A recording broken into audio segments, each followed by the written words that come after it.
नमस्कार बच्चों, आप सभी का हमारे YouTube चैनल आइडियल देव क्लासेस में स्वागत है। बच्चों, आज हम आपके लिए पार्ट 1 मछली उछली लेके आए हैं और ये एडगेट अभ्यास पुस्तिका का पार्ट है और इन्हीं पार्टों से आपके पेपर में आना भी है, इसलिए हम इस पेपर को आपको समझा रहे हैं। और किस कक्षा के लिए? ये कक्षा 5वीं के लिए। और बच्चों, आपको तैयारी किससे करना है? आपको पूरी एडगेट की पुस्तक से ही प्रश्नों की तैयारी करना है। इसके बाहर आपकी वार्षिक परीक्षा में नहीं आएगा, तो इसलिए आपको किससे तैयारी करना है? एडगेट अभ्यास पुस्तिका से ही तैयारी करना है।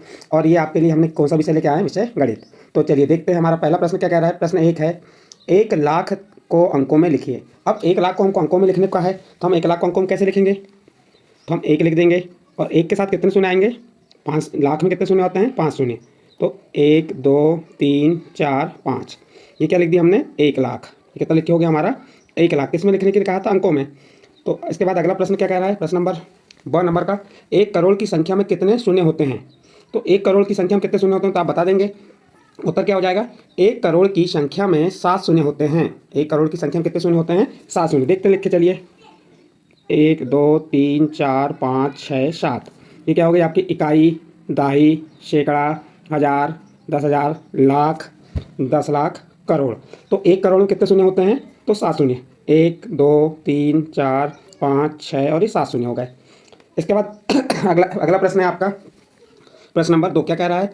एक बोरी में 50 किलोग्राम चावल है, ऐसी ही 8 बोरियों में कुल कितने किलोग्राम चावल आएगा? तो आपको यहाँ बताया कितना, एक बोरी में कितना चावल है, यहाँ एक बोरी का चावल बता दिया है। तो एक बोरी में कितना चावल है? 50 किलोग्राम चावल है। तो 8 बोरियों में, तो हमें मालूम है कि एक बोरी में कितना चावल है? 50 किलोग्राम। चूँकि इसलिए कितनी बोरी कह रहा है वो? 8 बोरियों में। 8 बोरियों में, तो क्या लिख देंगे? 50 गुणित 8। आप 50 का कैसे गुणा कर देंगे? 8 का। अब 8 का पहाड़ा कितने बार पढ़ेंगे? 8 शून्य शून्य, तो यहाँ पे क्या आ गया? शून्य। और 8 का 5 में गुणा करो, 8 पंचे 40, कितना हो जाएगा? 400 किलोग्राम। तो यहाँ लिख देंगे। देखो हमने हल करके बताएं आपको, ये बताएं क्योंकि एक बोरी में चावल कितना आता है? 50 किलोग्राम, इसलिए 8 बोरियों में चावल क्या हो जाएगा? 50 गुणित 8। हमें एक बोरी का मालूम है, इसलिए 50 बोरियों का निकालना हमारे लिए आसान हो गया। तो कितना आ गया? 400 किलोग्राम। इस प्रकार से आपका ये प्रश्न 1 और प्रश्न 2 कंप्लीट हुआ। इसका नेक्स्ट अगला प्रश्न देखते हैं। प्रश्न नंबर 3 आएगा आपका। प्रश्न नंबर 3 क्या है? प्रश्न नंबर 3 में कह रहा है, यदि दूध, क्या कह रहा है? प्रश्न 3, यदि दूध की कीमत 50 रुपये प्रति लीटर है तो 200 रुपये में कितने लीटर दूध आएगा? देखिए 50 रुपये में कितना दूध आ रहा है? 1 लीटर। 50 रुपये में कितना दूध आ रहा है? 50 रुपये में कितना लीटर आ रहा है? 1 लीटर। इसलिए कितने रुपए में कह रहा है? 2000 रुपये में। 2000 रुपये में क्या हो जाएगा? हमको ये जो 2000 है, इसमें किसका भाग दे देंगे? 50 का भाग दे देंगे। ये 1 शून्य से 1 शून्य कैंसिल हो गया, फिर बचा कितना? 200। अब 200 में किसका भाग देंगे? इस 200 में 5 का भाग देंगे। 5 के 20, ये 20 हो गया। इसको घटाए क्या आ गया? शून्य। अब उतारे क्या? ये शून्य उतार लेंगे हम। 5 शून्य शून्य, 5 शून्य शून्य, घटा दी, कितना आ गया? शून्य आ गया। तो कितना रुपये आ जाएगा? 40 रुपये। तो यहाँ हमने आपको हल करके बताएं, क्योंकि 50 रुपये में दूध 1 लीटर है आता है। 50 रुपये में कितना दूध आता है? 1 लीटर। इसलिए 2000 रुपये में दूध कितने का हो जाएगा? तो ये 1 शून्य से 1 शून्य क्रॉस किए, 5 का भाग किस में देंगे? 200 में देंगे। कितने बार जाएगा? 40 बार ही भाग देखिए बताएं। इस प्रकार आपका प्रश्न नंबर 3 यहाँ पे कंप्लीट होता है। नेक्स्ट अगला प्रश्न देखते हैं। प्रश्न नंबर 4। प्रश्न नंबर 4 क्या कह रहा है? यदि अंगूर में से, क्या कह रहा है? यदि अंगूर से किशमिश बनाने पर उसका वजन 1/3 रह जाता है, यदि अंगूर से किशमिश बनाने पर उसका वजन 1/3 रह जाता है तो 12 किलोग्राम अंगूर से कितनी किशमिश बनेंगी? तो आप इसको हल लिखेंगे, तो हल में क्या लिख देंगे? 12 किलोग्राम बराबर क्या हो जाएगा? 12 किलोग्राम से तो क्या करेंगे हम? 12 गुणित 1/3, क्योंकि अंगूर का वजन क्या है? 1/3। और कितने किलोग्राम बनाना है हमको? 12 किलोग्राम। तो 12 गुणित क्या हो जाएगा? ये 1/3। और 3 का भाग किस में दिए? 12 में कितने बार गया? 4 बार गया। कितने बार चले गया? 4 बार चले गया। तो यहाँ पे आप देखिए 12 गुणित 1/3, 3 का भाग 12 में कितने बार गया? 4 बार गया। तो ये कितना आ जाएगा? 4 किलोग्राम। यानी 12 किलोग्राम अंगूर में कितनी किशमिश बनेंगी? तो 4 किलोग्राम किशमिश बनेंगी, लिख देंगे। अतः 12 किलोग्राम अंगूर से 4 किलोग्राम किशमिश बनेंगी। नेक्स्ट अगला प्रश्न है, एक कार 1 घंटे में 60 किलोमीटर की दूरी तय करती है तो वह 2.5 घंटे में कितनी दूरी तय करेगी? तो आप बता देंगे यहाँ पे किस प्रकार करेंगे। क्योंकि एक कार 1 घंटे में दूरी तय करती कितनी? 60 किलोमीटर की, इसलिए 2.5 घंटे यानी 2.5 या 2 सही 1/2 भी लिख सकते हैं इसे। 2.5 में तय की ये दूरी, तो 60 का 2.5 से गुणा कर देंगे। देखिए हमने 60 का 2.5 से गुणा किए, 60 गुणित 2.5।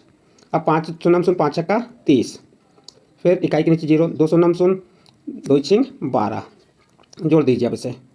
शून्य शून्य, 3 में 2 जोड़े 5 और 1, कितनी संख्या बाद दशमलव, एक संख्या बाद दशमलव। तो कितना आ गया यहाँ पे, ये आपका आ गया 150.0।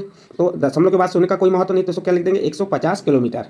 तो प्रश्न क्या था, एक कार 1 घंटे में 60 किलोमीटर की दूरी तय करती है, तो 2.5 घंटे में कितनी दूरी तय करेगी। तो उत्तर में आ जाएगा 2.5 घंटे में 150 किलोमीटर की दूरी तय करती है। इस प्रकार प्रश्न नंबर 5 कंप्लीट हुआ। नेक्स्ट अगला प्रश्न देखते हैं हम, प्रश्न नंबर 6। प्रश्न नंबर 6 में क्या कहा है, पढ़िए। एक रेलगाड़ी 80 किलोमीटर प्रति घंटे की चाल से चलती है ना, एक रेलगाड़ी 80 किलोमीटर प्रति घंटे की चाल से चलती है, तो उसे 360 किलोमीटर दूरी तय करने में कितना समय लगेगा। तो देखिए यहाँ रेलगाड़ी की चाल कितनी है, 80 किलोमीटर प्रति घंटे है, और दूरी कितनी तय करना है उसे 360। तो समय का सूत्र लगा देंगे, क्या ज्ञात करना है, हमें समय ज्ञात करना है। तो समय बराबर क्या होता है, समय बराबर होता है दूरी बटे चाल। ये सूत्र हो गया, दूरी बटे चाल। दूरी कितनी है 360 किलोमीटर प्रति घंटा, और चाल कितनी है 80। एक शून्य से एक शून्य क्रॉस कर दी हमने। अब 36 में किसका भाग देंगे, 8 का। तो 8 चौके 32, 36 में 32 घटा, बच गया 4। अब 4 में भाग जाएगा, दशम लग जाएगा, हमारा शून्य हो जाएगा, 40 हो जाएगा। 8 पंचे 40, तो 4 सही 4.5 यानी 4.5 घंटे। कितने घंटे तय करेगी ये, 4.5 घंटे, 4 घंटे 30 मिनट ये इसकी दूरी तय करेगी। तो इस प्रकार से ये हमने आपको हल करके यहाँ पे बता दिए। और लास्ट में क्या लिख दिए, अतः रेलगाड़ी को 360 किलोमीटर दूरी तय करने में 4.5 घंटे लगे। यहाँ पे आपका प्रश्न नंबर 6 कंप्लीट होता है। नेक्स्ट अगला प्रश्न देखते हैं। प्रश्न नंबर 7 क्या कह रहा है, देखिए। प्रश्न नंबर 7 में दिया है, यदि एक फल विक्रेता 80 रुपये प्रति किलोग्राम की दर से सेब बेचता है। क्या करता है, एक फल विक्रेता 80 रुपये प्रति किलोग्राम की दर से सेब बेचता है, तो 12 किलोग्राम सेब बेचने से उसे कुल कितने रुपये मिलेंगे। तो 1 किलो कितने का हुआ, 1 किलोग्राम 80 रुपये का हुआ, इसलिए 12 किलोग्राम। तो क्या कर देंगे हम 80 का 12 में गुणा कर देंगे। किस प्रकार से लिखेंगे, सबसे पहले आप हल लिख दीजिए। चूंकि 1 किलोग्राम सेब का मूल्य कितना है 80 रुपये, इसलिए 12 किलोग्राम सेब का मूल्य क्या हो जाएगा 80 गुणित 12। अब 80 का 12 में गुणा करते हैं, देखो ये 80 गुणित 12। अब 2 का गुणा शून्य में की 2 शून्य शून्य, 2 का 8 में गुणा की 2 अट्ठे 16। फिर अब 2.5 का गुणा करेंगे, 1 का शून्य में गुणा की 1 3 शून्य, 1 का शून्य गुणा की शून्य, 1 का 8 में गुणा की 8। अब जोड़ देते हैं इसे, 0 6 8 और 1 9, कितना आ गया 960। तो ये 960 रुपये क्या हो गया, 12 किलोग्राम सेब का मूल्य। लिख देंगे अतः 12 किलोग्राम सेब बेचने पर उसे कुल 960 रुपये मिलेंगे। इस प्रकार बच्चों आपका प्रश्न नंबर 7 यहाँ पे कंप्लीट होता है। इसके बाद आपका नेक्स्ट प्रश्न आता है प्रश्न नंबर 8। प्रश्न नंबर 8 क्या कह रहा है, प्रश्न को पढ़िए।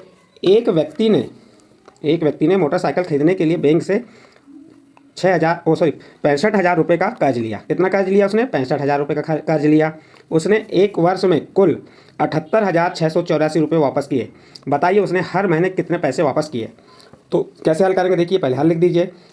बैंक से कर्ज लिया, कितना कर्ज लिया 65,000 रुपये, और वापस किए कितने 78,684 रुपये। तो प्रत्येक महीने वापस किए कितने, तो एक वर्ष में कितने माह होते हैं 12 माह। तो 12 का भाग किस में दे देंगे 78,684 में। तो देखते हैं 12 का भाग 78,684 में देंगे तो हमें कितना प्राप्त होगा 6,557 रुपये। अतः उसे हर महीने 6,557 रुपये वापस किए। अब भाग देखिए बता रहे हैं आपको, किसमें भाग देना है 78,684 में। किसका भाग देना है आपको 12 का। 12 का पहाड़ आता है 12 छिंग 72, कितने बार गया 6 बार 72, यहाँ लिख दी हमने। अब इसको घटा दिए, 8 में से 2 घटा कितना बचा 6, और यहाँ क्या जाएगा 0। फिर किसे ले लेंगे 6 को, कितना हो जाएगा 66। 12 पंचे 60, 5 बार गया ये 60, 66 के 60 लिख दिए। फिर घटा दिए, यहाँ 6 आ गया, यहाँ 0 आ गया। अब क्या लेंगे इसके बाद 8। अब कितने बार जाएगा 12 पंचे 60, 12 छिंग 72, 6 बार में बढ़ जाता है तो ये 5 ही बार जाएगा। 12 पंचे 60, घटा दी, कितना आ गया यहाँ पे 8, फिर उतारे 4, कितना 84 हो गया। 12 का पहाड़ा ऐसा पढ़ें कि 84, 12 सत्ते 84, घटा दी, कितना आ गया 0 आ गया। तो ये कितना आ गया आपका 6,557।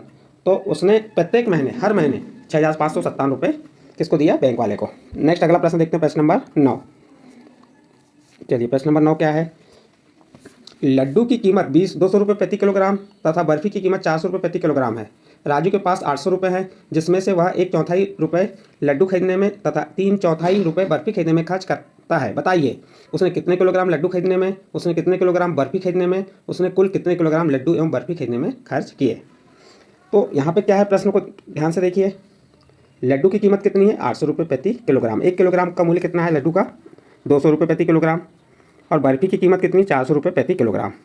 और राजू के पास कुल रुपए कितने थे 800 रुपये, जिसमें से 1/4 मीन्स क्या हुआ 1/4 किस में खर्च कर रहा है लड्डू में, और 3/4 यहाँ मीन्स क्या हुआ 3/4 कहाँ खर्च कर रहा है वो 3/4 बर्फ़ी पे खर्च कर रहा है, खरीदने में खर्च करता। तो बताइए कि उसने कितने किलोग्राम लड्डू खरीदे। यहाँ लड्डू का मूल्य निकाल लेते हैं हम।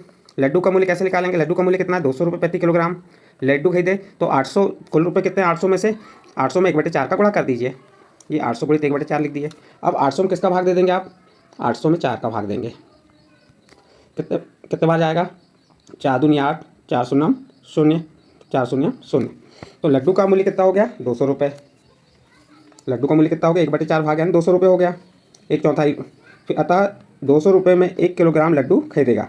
200 रुपये में कितने? 1 किलोग्राम लड्डू खरीदेगा। फिर अगला प्रश्न, उसने कितने किलोग्राम बर्फ़ी खरीदी?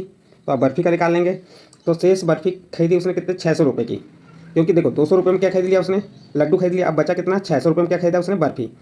और बर्फ़ी का मूल्य कितना है? 400। तो ये 600 भागी 400 हो गया, 2 शून्य से 2 शून्य क्रॉस हो गए। और 4 का भाग 6 में देंगे तो कितना आ जाएगा? 1.5 यानी 1.5 किलोग्राम। तो कितनी बर्फ़ी खरीदी उसने? 1.5 किलोग्राम। अगला प्रश्न है, उसने कुल कितने किलोग्राम लड्डू और बर्फ़ी खरीदे? तो आप बता देंगे था उसने 1 किलोग्राम लड्डू एवं 1.5 किलोग्राम बर्फ़ी खरीदी। इस प्रकार से आपका ये प्रश्न नंबर 9 यहाँ पे कंप्लीट होता है। नेक्स्ट अगला प्रश्न देखते हैं, प्रश्न नंबर 10। प्रश्न नंबर 10 क्या है?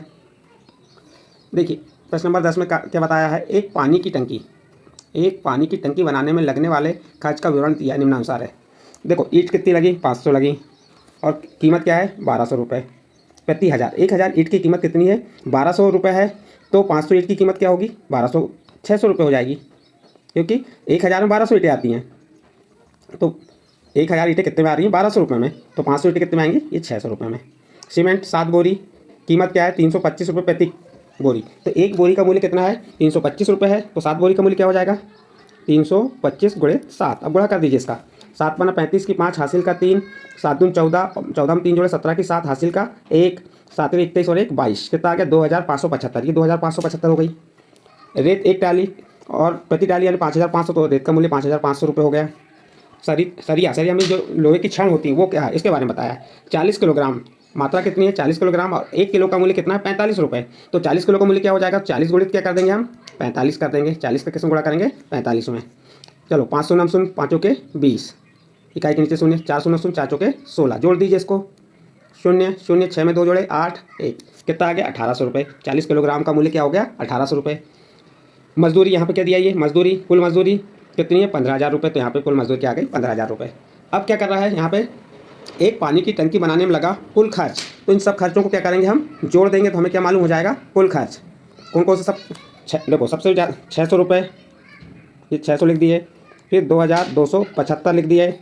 5500 लिख दिए। फिर 1800। इतना खर्चा लग रहा है हमें, ये 15,000। अब जोड़ेंगे इसे। यहाँ 5 आ गया, यहाँ 7 आ गया, 6 में 2 जोड़े 8, 8 में 5 जोड़े 13, 13 में 8 जोड़े 21 की 1 हासिल की 2। यहाँ पे क्या आ जाएगा? हासिल की 2, 2 में 2 जोड़े 4, 4 में 5 जोड़े 9, 10, 10 5 15 की 5 हासिल का 1। और हासिल का 1 यहाँ पे आ गया। ये 1 में 1 जोड़े कितना हो गया? 2। तो कितना आ गया ये आपका? 25,175 रुपये। तो कुल खर्च कितना आ गया? ये 25,175 रुपये जोड़ के बताएं आपको हमने। तो इस प्रकार से आपका यहाँ पे प्रश्न नंबर 10 यहाँ पे कंप्लीट होता है। और इस प्रश्न के साथ आपका यहाँ पे जो हमने 10 प्रश्न समझाएं, जो आपकी वार्षिक परीक्षा, जो बोर्ड परीक्षा है आपकी, उसके लिए बहुत ही महत्वपूर्ण प्रश्न है। यदि आपको हमारे द्वारा प्रश्न समझाए गए, यदि आपके ये समझ आए हैं, तो आप हमारे चैनल आइडियल क्लास से सब्सक्राइब कीजिए, लाइक कीजिए एवं अन्य ग्रुप में शेयर जरूर कीजिए।